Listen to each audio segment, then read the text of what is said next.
Okay, guys. Once again, it's the 22nd of August 2025. Weather-wise, guys, we had a low of 58 degrees, or it will be 58. So there will be a low, or today, the low is forecasted to be 58 degrees. The high is forecasted to be 81. And we're at 70 degrees right now, and it says, I don't know why they say this, it feels like 77. Why do they do that? I don't know. We're in, oh shoot, see, I have Tarpon Springs in my phone. I have Byron Center, of course. I also have Quartzsite, Arizona in my phone. And Miami, and you know, the Florida area is much less hot as it is out west in the desert, where there it's like 90 something right now in the morning. In fact, it's very early morning over there. It's like 3 hours different, 3-4 hours different. So they'll get up to 120 degrees. That's what it was yesterday in Arizona. Per D had a video. Actually, it was made something like the 8th or something like that. Today's the 22nd. Anyway,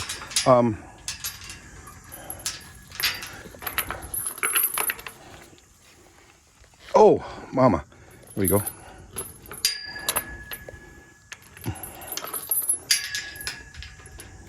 I really should let the dog in case we get delivery guys coming over to drop off stuff, Amazon or something.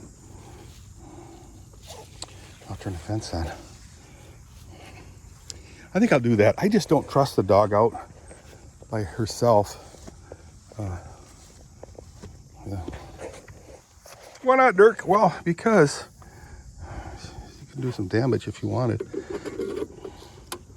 Fence is on. Yay. So last night, I went to bed really late, like 1 o'clock, something like that. Not smart. And I always justify it by saying, well, I just sleep late. Well, I can't predict the future, and I didn't sleep late. I got up early. Well, I mean, I woke up early, like at 3, 4, and I watched some TikTok videos, and then I got off of the bed at like 8. Yeah, okay. That's not exactly early, but it's earlier than.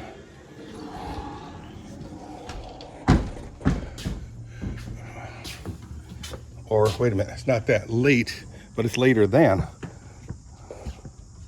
Whatever, it's late. I don't know what I'm trying to say. So anyway, I gotta find the dog. Mars. I think she's at the front door. Hi, Tucker. Tucker, you doing fine? Okay, there you are. Okay, I'm gonna bring you inside. Okay, I can't have you running around. Okay, sweets. Such a good dog.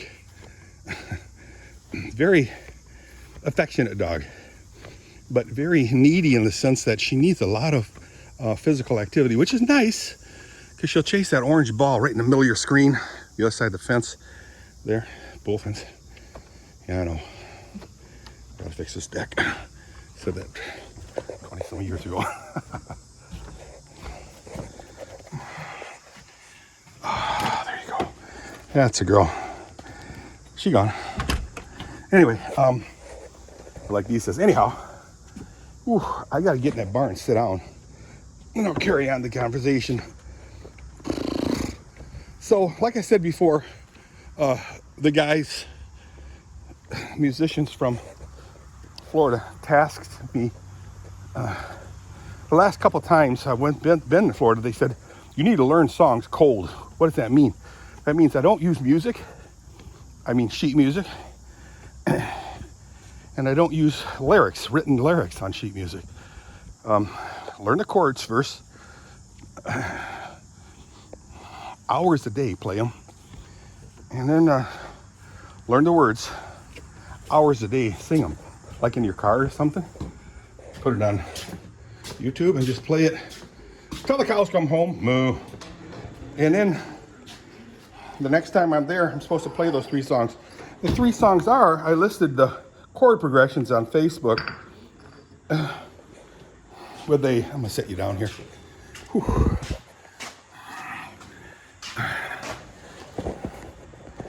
I listed the chord progressions with a challenge saying, anybody who can tell me what these songs are, they will get a cash prize. What does that mean? But I give you like 4 weeks to tell me.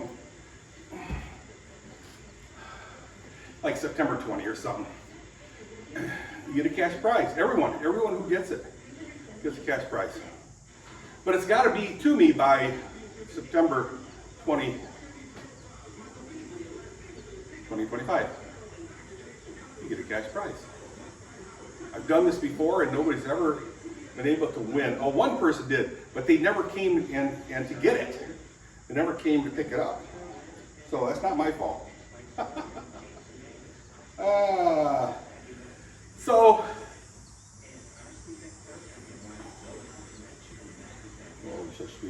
we did have a really good time in Florida. So, Kathy, myself, Mike, and Chrissy. The food was very good. You know, the music, I mean, it's a party boat, if you will. You know, Caribbean party boat.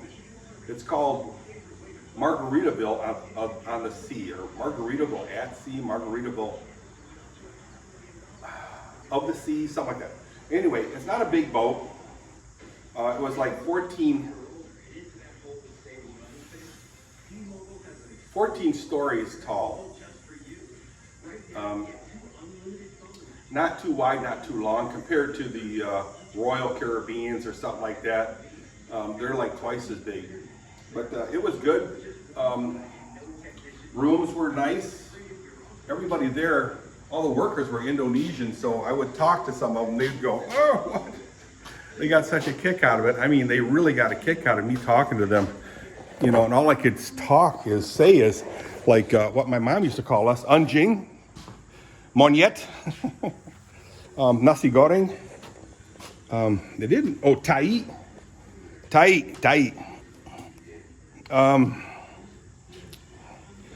Satu, dua, tiga. I know there's umput, these are numbers. Sabilang. Kacang is peanuts. And Sepuluh is number 10. Wow, crazy private jet flying overhead. Making a racket. So, like I said earlier, I hope you guys are all having a really good day. I am, in the sense that I'm not in a ton of pain. I'm in some pain. I feel the sciatica there, the presence of sciatica, but it's not painful. Unless I do something really stupid like strain myself. Bahamas, if you can avoid the Bahamas, don't go there. It was an old British colony back in the day. And it might still be because they drive on the opposite side of the road as we do. Notice I didn't say wrong. Opposite side. Which was really interesting.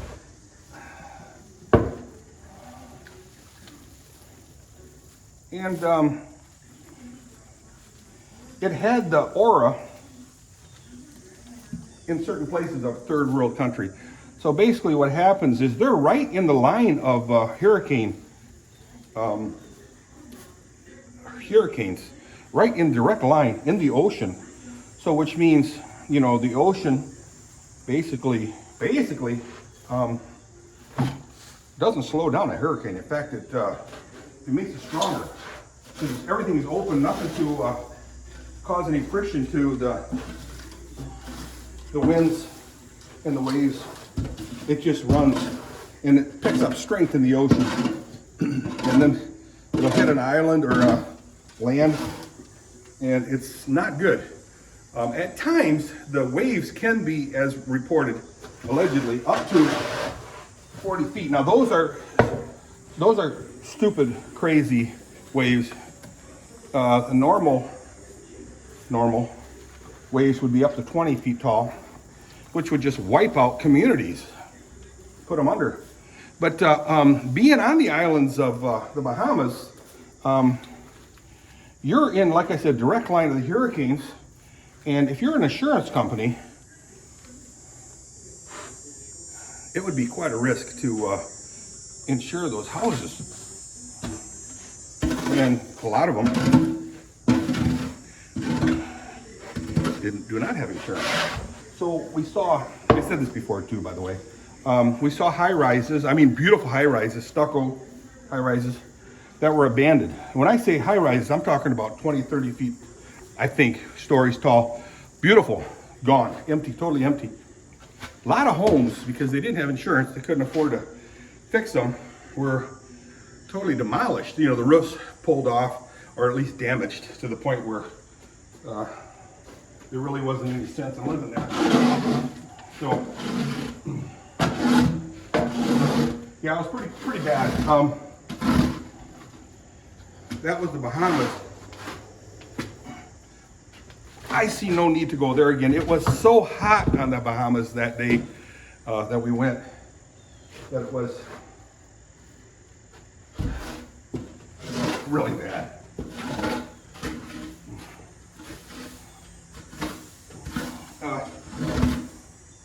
And that's not the fault of the Bahamas, but that's just the Bahamas, the landscape. It's very hot and humid. And I sweated like a pig, guys. I mean, when I tell you I sweated like a pig, whoa, I sweated like a pig. It was unbelievable. How's this? Easy peasy, clean. I gotta take a break. So guys, we came back, like I said, Tuesday night at about 10. So Wednesday, which was yesterday, was our first day. No, was our Wednesday, not yesterday, was our first day, full day here. Thursday, it was yesterday, Kathy had to work. We had all the kids over. There was a lot of things we had to do. Like Christian had to go to school for driver's training, which was maybe a 40-minute drive. I don't know how many minutes. And away. Then of course you got to go there, come back home, go there, pick them up, come back home. Lincoln had some soccer or something to work on, you know, practice for school. And yeah, the kids, younger kids were all here swimming. And Kathy had to, you know, basically hang out here, awake. So I felt bad for her that she, you know, because she had to work last night. Chrissy, like I said, was running around. I fixed the tire, or, you know, I had it fixed and then took it off. I took a flat tire off Kathy's car, brought it to Wonderland Tire, had that replaced. Wednesday, Thursday, they called me, and I had to put it back on. I know I'm mumbling, guys, and going on and on and on. But so basically what I'm trying to say is they were pretty full days, but there are things that I need to get done.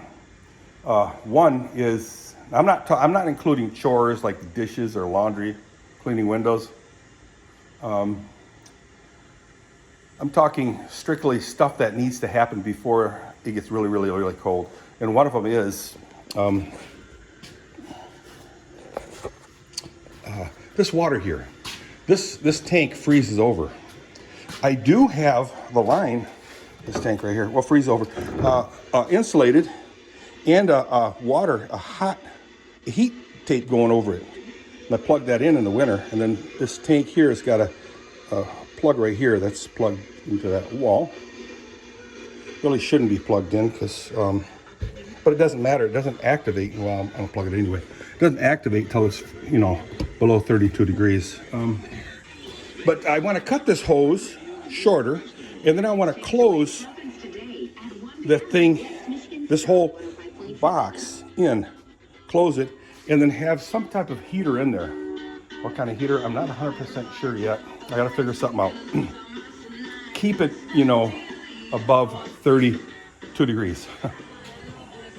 All right, guys, I'm gonna get out of here. I got to finish 2 stalls, throw the hay in, feed them, put the water in, and then take a shower. Ooh. Boy, do I need a shower. All right, I'll see you guys. Bye.